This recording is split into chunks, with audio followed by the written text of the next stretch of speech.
सुन्नमा आथ्यो सपनाहरू बादल जस्तै हुन्छन् रे, देख्दा राम्रा तर छुन नसकिने। तर मलाई छुन सक्छु जस्तो लाग्छ।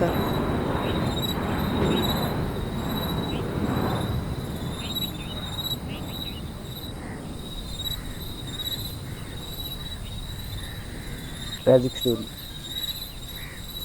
Life has always been a tragic story.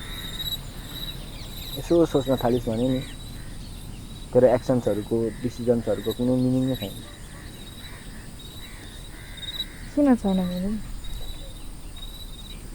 मैले यो फुल टिपेर ल्याएँ, अब मेरो एक्सनले एउटा फुल त कम छ नि गार्डनमा।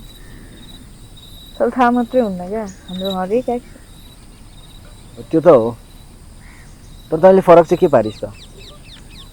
यस्तो फुल त त्यो गार्डनमा लाखौँवटा छ, एउटा फुलको कमीले त्यो गार्डन फरक भयो त? एउटा फुल नभएर त्यो गार्डन नै बिग्रियो त बिग्रेन नि। भोलि गएर हामीलाई पनि कसैले ट्याप्प टिपेर लग्यो भने केही फरक पर्दैन, संसार चलिरहन्छ। हाम्रो इच्छा हाम्रो सोचहरू त झन् कहाँ हो कहाँ। यो सुन्न, but a man is not made for defeat, a man can be destroyed. बुझिस्? A man can be destroyed. सकिन सक्छौँ क्या हामी। सकिन त एक दिन जे नि सकिन्छ नि, तर सकिन्छ भन्दैमा केही नगर्नु त। यो फुललाई नै हेर्न, यो सकेकै हो त।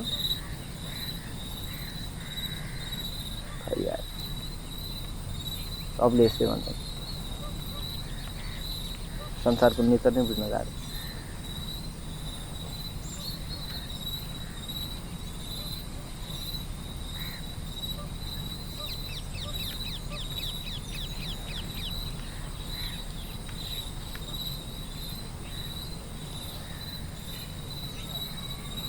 बुझिन्छ, बिस्तारै बुझिन्छ, चिन्ता नलिई।